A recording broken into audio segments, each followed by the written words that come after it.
Muy buenos días, estudiante dominguino. Nos encontramos en esta oportunidad para iniciar nuestras actividades correspondientes al, al área de física, ¿no? Al área de física. Esto significa que en este trimestre vamos a recibir información pausada, detallada, desmenuzada, disgregada sobre física.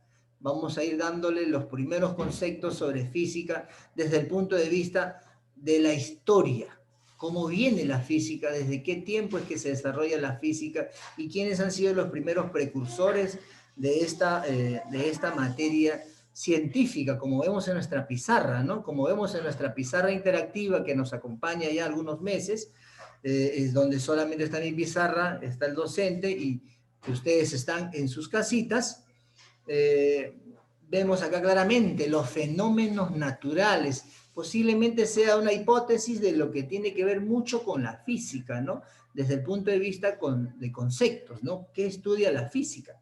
Y para ello, siempre explorar es importante. Siempre indagar es importante. La ciencia se basa en la indagación, en la investigación. Tú como joven debes tener esa capacidad de curiosear, de indagar, de investigar algo que no te quedó claro.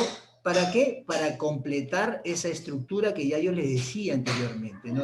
Ese esquema neurológico. Miren, basamos nuestra indagación en términos científicos. Términos científicos. Y aquí tenemos, por ejemplo, nuestra primera participación. Explica lo que observas. Explica lo que observas. Si explicamos lo que observo aquí, de hecho que estamos con el chat aquí abierto para poder observar y para poder opinar. Observo un cuarto. Ampliemos nuestra observación. Desde el punto de vista de física, ¿qué podríamos hacer en este cuarto? Espacio, muy bien, el espacio, de hecho que sí. Tú observas, cierto, mire, flechas, flechas, flechas, donde hay una X, donde hay una Y, donde hay una Z, ¿se da cuenta? Claro, claro, vectores, muy bien, excelente. Pero altura, anchura, ¿se da cuenta que ya vamos poniendo términos científicos correspondientes a física? Miren, ¿ah? ¿Qué puedo determinar yo? El espacio, ¿no? Puedo determinar el espacio, puedo determinar la altura, puedo determinar el espacio, la longitud, de hecho que el perímetro o el área. Entonces, son diferentes términos que me permiten a mí acercarnos a lo que significa el estudio de la física, ¿no? Bien, muy bien, jóvenes. ¿Qué más tenemos acá? ¿Qué señalan las flechas? En esta imagen 2, ¿ven? En la imagen 2, ¿qué me señalan las flechas? Según ustedes, ¿qué cosas señalarán las flechas? Acá hay una flecha que va verticalmente, ¿no? Acá hay una flecha, dirección. Acá hay una flecha que va diagonalmente. Muy bien, la dirección, ¿no? La dirección. Las flechas señalan la dirección. Pero como usted puede observar, y claramente lo dice Daniel, profesor, veo que flechas señalan, o que las flechas señalan diferentes direcciones. Claro que sí, de hecho que sí, ¿no?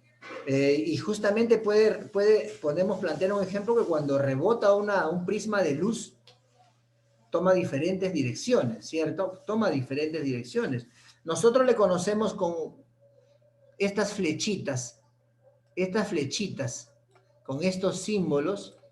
Nosotros en física tiene un término científico, que también lo vamos a ir conociendo, ¿no? Lo vamos a ir conociendo en el proceso, ¿no? Claro que sí, porque son espacios que recorre el sentido de orientación de una flecha, ¿no? El sentido de orientación de la flecha. Y puede tomar muchas direcciones, como les digo, y vamos a ir conociendo a través del proceso cómo se llama la flecha, qué sentido toma y qué vamos a encontrar dentro del espacio que cubre la flecha. ¿Está bien? Los segmentos, los vectores, ¿cierto? Los vectores que señalan con flechas. Bien. ¿Qué más tenemos por acá? Si observamos en la parte inferior, dice, ¿por qué sucede? Tenemos imagen 3 acá, mírenme, imagen 3 acá, tenemos imagen 3 acá y tenemos otra imagen 3 acá. ¿Se da cuenta? Tenemos tres imágenes.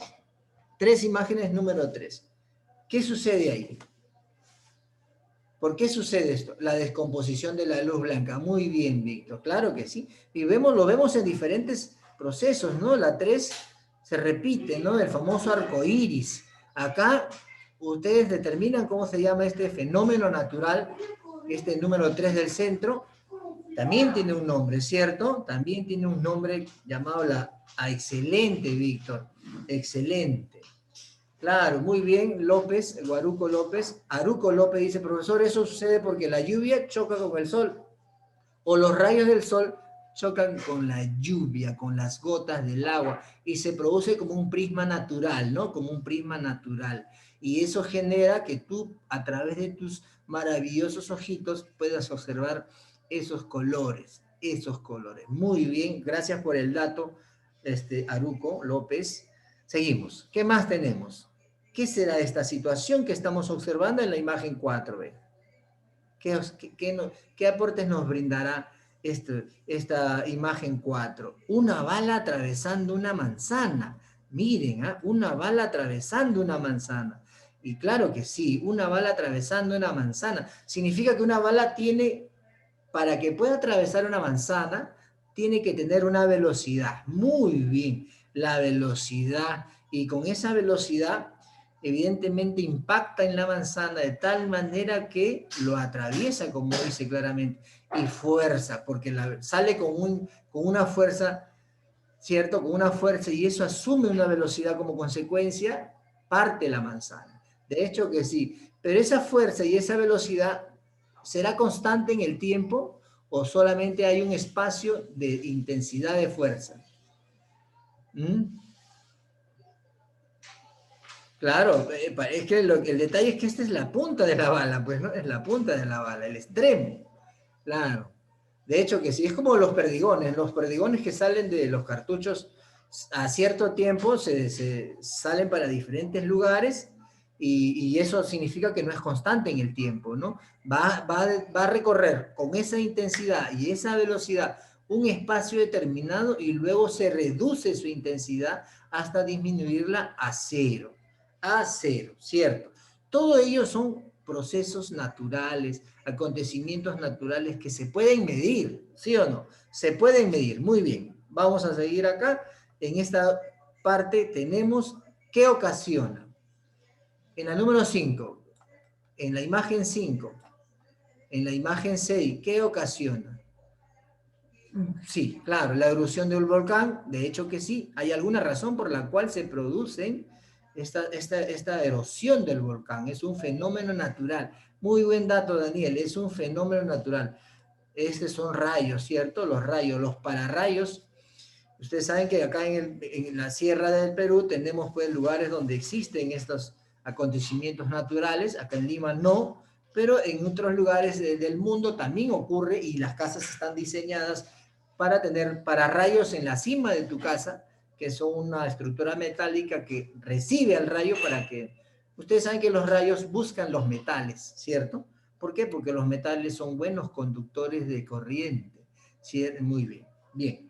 ¿Qué más? Todo ello es importante empezar así con datos que ustedes están participando, proporcionando conceptos, ideas, palabras.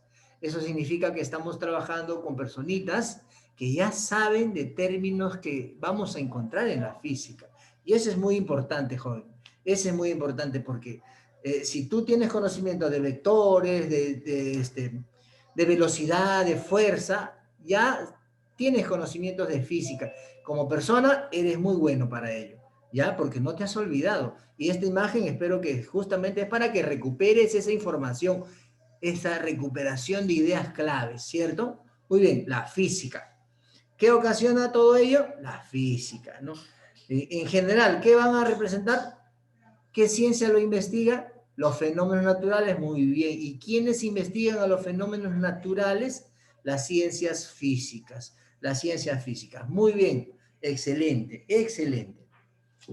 Bueno, estamos empezando bien ahí. Vamos a continuar con lo que nos depara nuestra siguiente diapositiva. ¿A dónde nos lleva nuestra siguiente diapositiva?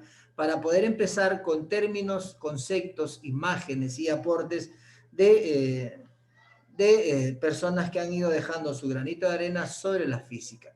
Por eso aquí viene la gran pregunta, profesor, ¿cómo nace la física? ¿Cómo es que la física entra en el pensamiento humano? ¿No? ¿Cómo es que, de hecho, ha habido momentos donde no se practicaba como ciencia, sino como un proceso de observación de aquellos acontecimientos que se sucedieron y que se han venido sucediendo hasta ahora, solo que en ese momento dado, en la antigüedad, como los griegos, los egipcios, los babilónicos, para ellos era un pavor mirar un rayo, ¿no? Aquí dice, desde la antigüedad las personas han tratado de comprender la naturaleza. Ya tenemos una palabra importante acá, mire, la naturaleza. Siempre. Y todo aquel fenómeno que se produce en la naturaleza le generaba temor. Los egipcios, los griegos, que son los primeros, le generaba mucho temor. A partir de ello van haciendo ese interrogante, ¿por qué se producen estos fenómenos, no? ¿Qué más tenemos acá? Miren, ¿eh? Claramente me indica acá, el paso de las estaciones. Era un fenómeno natural que en un momento dado era una incertidumbre describirlo. Solo se podía observar y generar un poco de temor. Los movimientos de los cuerpos, los astros que se podían observar en el tiempo y en el espacio. Eso eran aquellos elementos que generaban cierta interrogante y a partir de esas interrogantes nace la explicación de una nueva ciencia que es la introducción de la física como materia, ¿no? Para ello, evidentemente, han ido participando personajes ilustres en el mundo antiguo que nos han ido dejando sus aportes. Por ejemplo, Ptolomeo. Conocemos nosotros al gran Ptolomeo a través de los astros, porque la pregunta era los astros y el movimiento de los astros, y Ptolomeo dejó su teoría geocéntrica, ¿no? La teoría geocéntrica donde decía él claramente que la Tierra es el centro del universo y que todo gira alrededor de la Tierra. Y fue aceptada y compartida por mucho tiempo. ¿Por qué? Porque Ptolomeo es de la escuela aristotélica todavía, de una escuela anterior a él, en donde se basaba en algo concreto, ¿ya? En algo concreto. Y para él, concretamente, la Tierra era el centro de todo, la teoría geocéntrica, ¿ya? Luego sale Copérnico. Copérnico cambia todo el chip. Nicolás Copérnico, ¿cierto? Nicolás Copérnico, pero antes de Nicolás Copérnico aparece un italiano llamado Bruno Giordano. Bruno Giordano contradice a la teoría de Ptolomeo. Lo contradice de tal manera que lo llevan a la plaza pública porque no se podría contradecir a Aristóteles o a la escuela aristotélica. Cuando Bruno Giordano contradice a Ptolomeo y le dice, ¿sabe qué? La Tierra no es el centro del universo. ¿Qué se gana? Morir. Lo queman vivo en la plaza al Bruno Giordano. Pero después aparece Copérnico, Nicolás Copérnico, también contradice a que la Tierra es el centro de todo y plantea lo que se llama ahora la teoría heliocéntrica. Helio, en ese tiempo, ustedes saben que el helio es un elemento químico considerado gas noble. De hecho que sí, pero se le llamó la teoría heliocéntrica. ¿Por qué? Porque el helio es un elemento que lo vamos a encontrar exclusivamente en el Sol. Constituye la masa solar junto con el hidrógeno. ¿Y qué determinó Nicolás Copérnico? Que la Tierra no es el centro del universo. Más bien el Sol es el centro del universo y que el resto de los planetas giran alrededor del Sol, incluyendo el planeta Tierra. Por eso se ganó muchos enemigos, Nicolás Copérnico. Se ganó muchos enemigos en su momento porque pensó diferente a la escuela aristotélica de la cual provenía Ptolomeo. Pero esa es la que ahora es más aceptada, ¿cierto?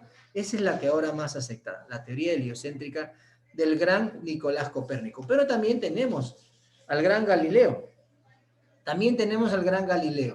Galileo Galilei, uno de los más grandes sabios físicos, matemáticos, experimentales del mundo antiguo, si se puede decir, o de los primeros momentos de la ciencia como tal.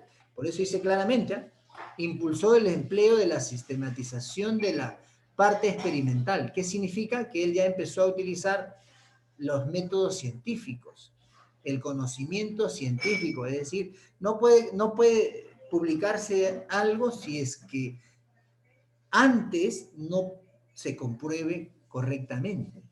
Por eso él plantea la parte experimental, plantea matemáticas, las leyes físicas, ¿ve? Él se interesó mucho en el movimiento de los astros y de los cuerpos, por eso es que a él se le introduce diferentes conocimientos muy puntuales de Galileo Galilei, que vivió entre el siglo XVI y el siglo XVII. Claramente acá lo tenemos, ¿no? Nacimiento 1564 hasta 1612. ¿Qué nos deja el gran Galileo? ¿Qué nos deja el gran Galileo? Miren, ahí va, un minuto. Galileo Galilei, italiano de nacimiento. ¿Qué nos deja Galileo Galilei? Él mejora el telescopio. Muchos libros consideran que él fue el que desarrollaron los primeros microscopios. No, él desarrolló su propio microscopio. Y lo mejoró en base a los microscopios que ya había en ese momento. Observó los astros. Con este microscopio pudo observar los astros, ¿cierto? ¿Qué más? La primera ley del movimiento. ¿Qué más tenemos? Tiene que ver mucho con el apoyo de Nicolás Copérnico, ¿cierto? Por eso es que a él se le considera, muchos lo consideran a él como padre de la física moderna. Bueno, ahí hay una discusión muy amplia, ¿no? En general, padre de la física, se podría decir, o padre de las ciencias. Padre de las ciencias porque él es el que empieza a desarrollar la ciencia experimental. La ciencia experimental.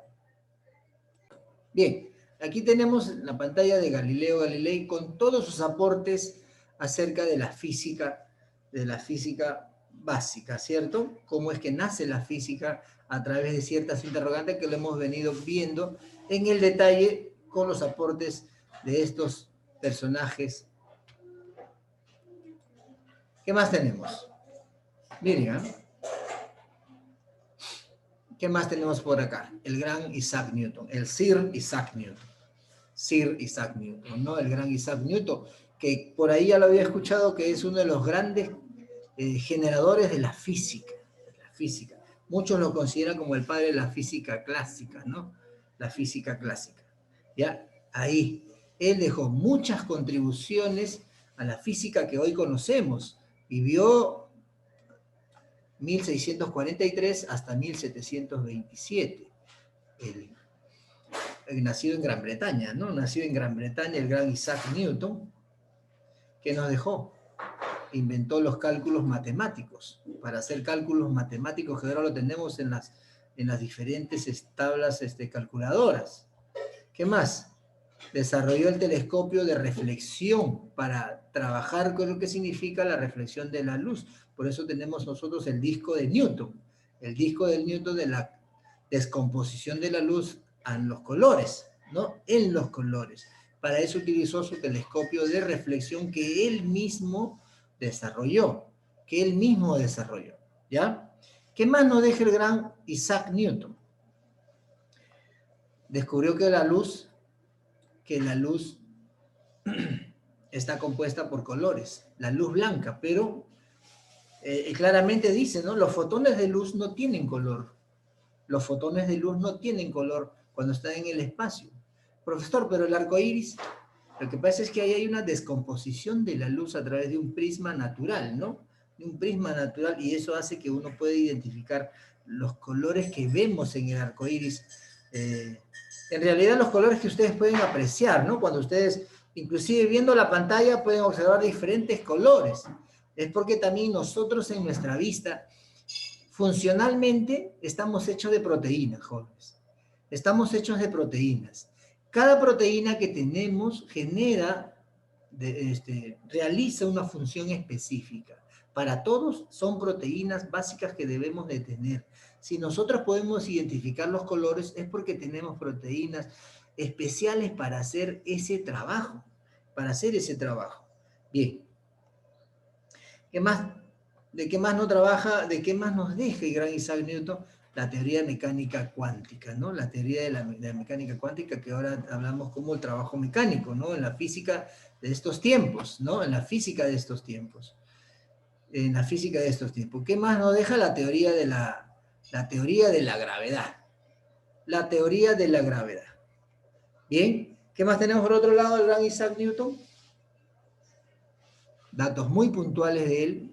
Demostró que las leyes de Kepler, Johannes Kepler, que en honor a Kepler tenemos un satélite en el espacio denominado Kepler, que investiga el desarrollo del espacio. Sabe que la astronomía es muy importante, ¿no? Para poder investigar qué hay más allá de lo que pueden ver nuestros ojos y de lo que la ciencia puede identificar más allá de ello, ¿no? Más allá de la gravedad, ¿no? Y gracias a él también nos dejan sus leyes, las leyes de Newton, las 3 leyes de Newton muy divulgadas, muy practicadas por los físicos, empezando por la ley de la inercia, ¿no? La ley de la inercia, claramente lo tenemos acá, mira, una imagen de un cuerpo en reposo y una imagen de un cuerpo en movimiento. De acuerdo a la flecha o al vector, el cuerpo se está moviendo de izquierda a derecha. Se está moviendo de izquierda a derecha, ¿cierto? De izquierda a derecha. ¿Qué más tenemos? La ley de la inercia tiene que ver mucho con el hecho de que un cuerpo puede estar en reposo o en movimiento hasta que un cuerpo extraño o diferente lo saque de ese estado, ¿cierto? Bien. ¿Qué más tenemos? La segunda ley de Newton, la ley de la fuerza, la ley de la masa. Aquí tenemos, cuyo símbolo justamente es la N. La fuerza es señal de N, ¿no? Y ahí, ¿quiénes intervienen? Masa, ¿ven? La masa, que es el peso de este recipiente. ¿Quién más interviene? La aceleración, ¿no? La aceleración. La aceleración es igual a metros por segundo al cuadrado, que lo vamos a ir aprendiendo más adelante, ¿ya? ¿Qué más nos deja el gran Isaac Newton? La ley de la acción y de la reacción. Todo tiene una consecuencia, una acción y una reacción. Todo tiene eso. Por ejemplo, acá, mire. Se da cuenta cómo la persona está ejerciendo una fuerza sobre esta pared o sobre este recipiente. Esa es una acción y la reacción es que se mueva, ¿cierto? Él está empujando, esa es la acción. La reacción es que ese cuerpo se mueva, se mueva. Si se mueve, hay trabajo. Si no se mueve, no hay trabajo, ¿cierto? Porque yo puedo empujar una pared, puedo empujar con toda mi fuerza en la pared. Pero si la pared no se mueve, no hay trabajo. Pero si se mueve, sí habría trabajo, ¿cierto? Esa es una ley de acción y reacción. Si yo tiro el balón y rebota, una acción, tirar la pelota. Una reacción es que la pelota rebote y de repente me da a mí mismo, ¿no? Esas son las leyes de Isaac Newton. Las leyes de Isaac Newton. ¿Ya? Las leyes de Isaac Newton. ¿Qué más tenemos? Aparte de Isaac Newton, ¿qué más tenemos? Uno de los más grandes investigadores del siglo XX y en lo que va del siglo XXI, ¿no? En lo que va del siglo XXI. Aquí, miren. ¿Cómo se llama este señor? Stephen Hawking. El gran Stephen Hawking, también inglés. Aquí tenemos su fecha de nacimiento, 1942-2018. Hace un par de años ya ha fallecido, nos ha dejado uno de los más grandes intelectuales aportantes de la física como ciencia de estos últimos tiempos, ¿no? ¿Qué más tenemos? Británico, ya lo habíamos indicado, nacido en Gran Bretaña, que trabajó para dejar nosotros, ¿qué cosa? Trabajó para generar una incertidumbre, para anular, ¿quién? La teoría de la relatividad, que ya lo teníamos, ¿no? La teoría de la mecánica de Isaac Newton, ¿no? ¿Qué más? Realizó aportes sobre cosmología. Él era un astrónomo, bueno, era un físico, astrónomo, muy investigador del espacio, principalmente de los agujeros negros, ¿no? De los agujeros negros, y bajo esa teoría de los agujeros negros, él hace referencia en su película La teoría del todo, ¿no? La teoría del todo, que lo vamos a explicar en un momento. Apoya muy acertadamente a que el origen del universo es gracias al Big Bang de George Gamow, ¿no? La teoría del Big Bang, que es el origen del universo a través de una pequeña gran explosión que generó que partículas salgan disparadas en práctica hacia el espacio en ese momento, lo cual fueron dando origen a lo que ahora conocemos como el universo. El universo. Ahora, ¿cómo está diseñado el universo? Ese es otro tema, ¿no? Pero él es el que apoya a la teoría del Big Bang como origen del universo, como origen del universo, ¿ya? Sostiene entonces que existe ciencia y sostiene que existe ciencia y que el Big Bang se ha producido más o menos hace 14.000 millones de años. Hace 14.000 millones de años y que a partir de ese Big Bang se han venido formando nuestros sistemas, incluyendo el Sol que tiene un promedio de 11.000 millones de años. Nuestra Tierra que tiene un promedio de 4.600 millones de años. Son un poquito tiempo, ¿no? Pero para la ciencia lo resume, pues, ¿no? Lo resume en sus teorías, en su teoría. Y en el caso de el gran Stephen Hawking, lo resume en la teoría denominada la teoría del todo, que inclusive tenemos una cinta, una película de su vida, denominada la teoría del todo, en donde nos explica a través de sus cómo es que está distribuido todo lo que es el espacio. Por eso es que habla acá, mira, todo empieza con el Big Bang. Por eso es que él dice que todo el universo empieza con el Big Bang y que el tiempo no tiene límites o el universo no tiene límites. Teniendo en cuenta qué cosa, que existe la teoría espacionaria, la teoría en donde sostiene que cada vez pasa el tiempo, el universo se va ampliando, se va ampliando, se va ampliando, se va ampliando, va creciendo más, y eso permite qué cosa, que no haya límites en el tiempo ni en el espacio, ¿no?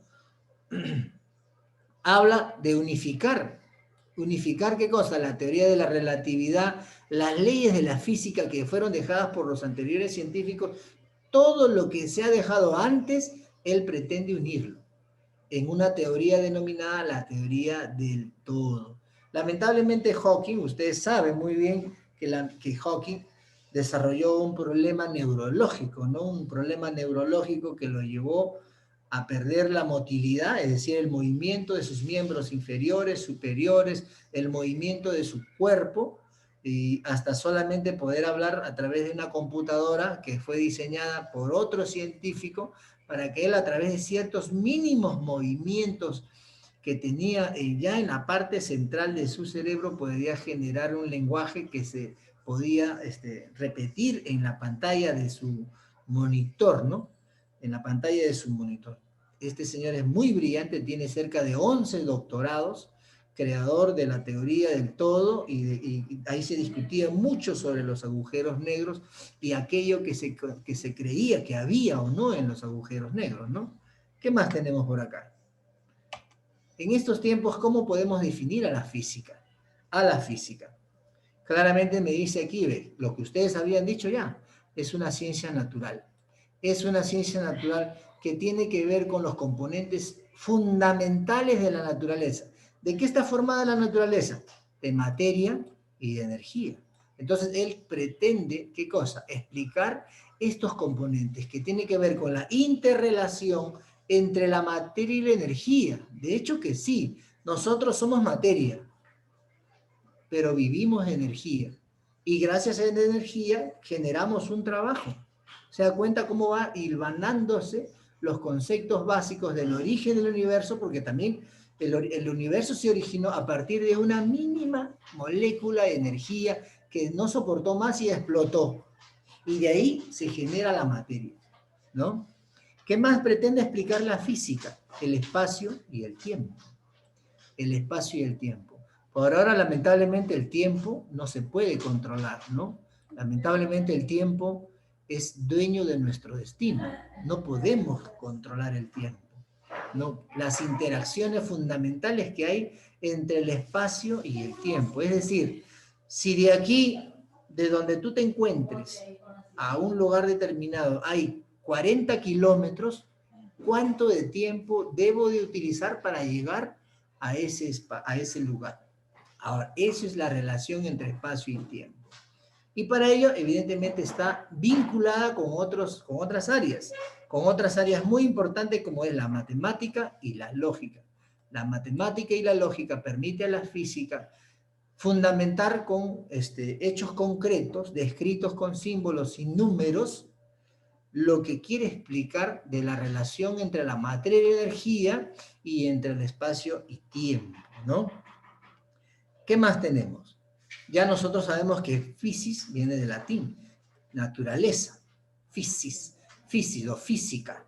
Physis significa naturaleza. Entonces, si la física es naturaleza, entonces estamos hablando del conocimiento de todo lo que concierne a los fenómenos naturales, ¿no?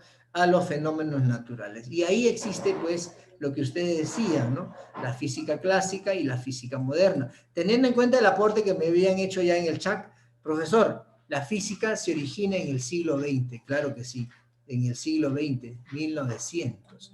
En el siglo XX, 1900, se origina la física, teniendo como evidente al precursor clásico, al gran Isaac Newton, dejando sus leyes, sus teorías, ¿no? Y Albert Einstein, el generador de la física moderna, ¿Qué más tenemos por acá? Pero la física también tiene una disgregación. Una disgregación significa que vamos a encontrar, digamos, ciencias auxiliares propias de la física. Ciencias auxiliares propias de la física, ¿ya? Por ejemplo, si nosotros hablamos de la física clásica, la que empezó y es justamente la que trabajamos en las escuelas, básicamente, ahí, ¿qué hablamos? La mecánica, la física mecánica, la mecánica cuántica, ¿no? La termodinámica, la física óptica, el electromagnetismo, la física de la acústica, la estadística y la hidrodinámica. Son términos científicos que nos llevan ¿hacia dónde? Hacia pequeñas áreas científicas que nos van a dar datos puntuales de ramas de la física, Pero ahora también trabajamos la física moderna, ¿no? La física moderna, la mecánica cuántica, ¿ves? La mecánica cuántica, las partículas elementales y el movimiento de la misma, la relatividad universal o general de los cuerpos, la gravitación universal, por qué los planetas están unidos bajo espacios y no se pueden mover, porque existe pues lo que nosotros llamamos la gravitación universal del Sol y qué distancia están a los otros planetas, teniendo en cuenta que nosotros como tercer planeta estamos a un promedio de 150 millones de kilómetros del Sol. ¿A qué distancia estarán los otros planetas, no? ¿Y por qué no se alejan? Existe también ahí el término de la gravedad y existe una gravitación universal para los cuerpos que están girando alrededor del Sol, ¿cierto? La física nuclear, la que estudia el movimiento de los protones, de los positrones, de los neutrones, de aquellas partículas que vamos a encontrar siempre en el átomo. Y de ahí, ¿qué cosa genera? La física del átomo, ¿no? La física del átomo. Porque hay que entender que en el átomo también hay movimiento. Acuérdense cuando hablábamos de química, los niveles de energía, ¿no? Y cada nivel tiene cierta capacidad electrónica que se encuentra a un espacio determinado del núcleo, ¿no? Y por eso habla del átomo y de las moléculas, ¿Qué más tenemos por acá? ¿Cómo nos relacionamos como física con otras ciencias? ¿Cómo la física no solamente ha desarrollado sus propias ciencias auxiliares, sino también otras ciencias? ¿Con qué ciencia estamos vinculándonos? Como ciencias físicas, por ejemplo, acá tenemos la biofísica, la biofísica. ¿Ve? Acá tenemos la biofísica y nosotros ya sabemos nosotros qué significa bio. Procesos vitales, ¿no? Como los átomos, los electrones y otros determinados conceptos que vamos a encontrar en la biofísica, la físico-química, ¿ve? Otra interrelación de ciencias, ¿no? La interrelación de cómo es que la cantidad de elementos químicos se deben juntar para formar moléculas, ¿ya? Para formar moléculas. También tenemos la geofísica, ¿no? La Tierra, la Tierra, el componente principal de la Tierra como parte de los planetas, y cómo es que es un movimiento de traslación y rotación, cuánto se demora en darle una vuelta al Sol, cuánto se demora en darle un movimiento propio sobre su propio eje, etcétera, etcétera, ¿no? ¿Qué más tenemos? La ingeniería, pues las ciencias de ingeniería están vinculadas, pues ahí la física.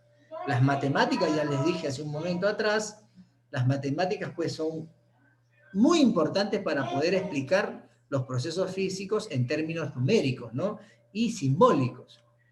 La astrofísica tiene que ver mucho con el estudio de los cuerpos celestes, aquellos cuerpos que de vez en cuando nos visitan, de arriba nomás, esperemos que no lleguen muy acá, porque si no tenemos malas noticias, malas noticias. La caída de los cuerpos. Bueno, ese es un término que apartamos de la relación con otras ciencias, es un término comparativo, que se utilizó desde la antigüedad de los tiempos. ¿Ah? ¿Por qué los cuerpos caen? ¿Por qué los cuerpos tienen que caer?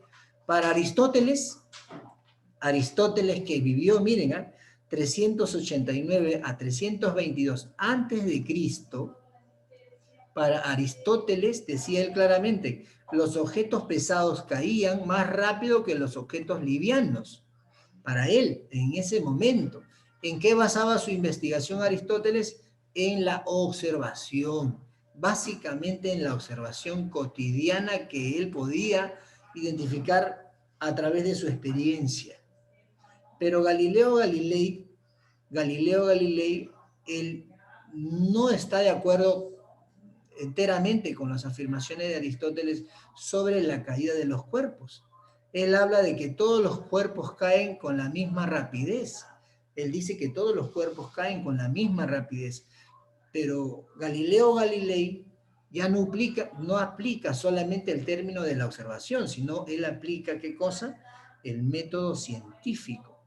Y el método científico, pues es una serie de etapas, ¿no? Es una serie de etapas donde empieza con la observación y parte del proceso es la parte experimental, donde él tiene que comprobar si su hipótesis es correcta o es falsa, ¿no? ¿Es correcta o es falsa? Bien, tenemos acá para terminar al gran Albert Einstein, al gran Albert Einstein. El gran Albert Einstein también, padre de la física moderna, nos ha dejado el movimiento browniano, todo tiene que ver con el movimiento browniano, inclusive dentro de la célula, el movimiento browniano tiene que ver con la capacidad y la intensidad del movimiento de los cuerpos en un espacio determinado. El efecto fotoeléctrico tiene que ver con los fotones y la electricidad. Mira, los fotones que son aquellos que ahora se trabaja con los microscopios electrónicos. Teniendo en cuenta qué cosa, que el microscopio ha sido desarrollado en el siglo XVII, 1600, 1590, siglo XVI, 1665, siglo XVII, era un microscopio óptico, utilizaba la luz natural, ¿no? Pero a partir del siglo XX, a mediados del siglo XX, se desarrollaron los primeros microscopios electrónicos en donde ya no utiliza la luz natural, utiliza los fotones. Y ahí es donde entra a tallar mucho los trabajos de Albert Einstein. La teoría de la relatividad que me habían dicho claramente ya en el chat, y la equivalencia entre masa y energía que tiene su fórmula, ¿cierto? Su fórmula química. Bien, aquí. Muy bien, hasta esta parte llegamos con la explicación de lo que significan los términos y los conceptos iniciales de la física.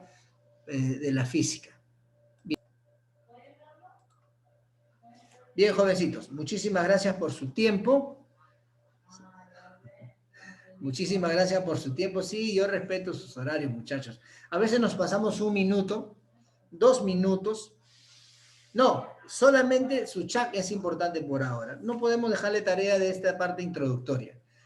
No le vamos a dejar nada. Ya hemos terminado el libro, en el primer tema ya está el libro, ya le hemos dado la introducción, así es que digamos que no habría necesidad de dejarles alguna actividad. No habría necesidad de ello, ¿ya? Muy bien. Sí, sí, lo que pasa es que a veces hay que ser respetuoso pues, con su tiempo, sobre todo cuando leo mensajes, profe, ya se acabó la clase, profe, ya se acabó la clase. Entonces, está en su derecho también, está en su derecho. Gracias chicos por su tiempo. Nos vemos la próxima semana. Cuídense mucho, saludos a la familia. Y siempre es importante aportar sus opiniones en el grupo, en el video. Siempre es bueno porque yo los leo. Yo los leo y eso me permite a mí ampliar también mis conocimientos. Cuídense mucho, chicos. Nos vemos pronto. Gracias, Ismael.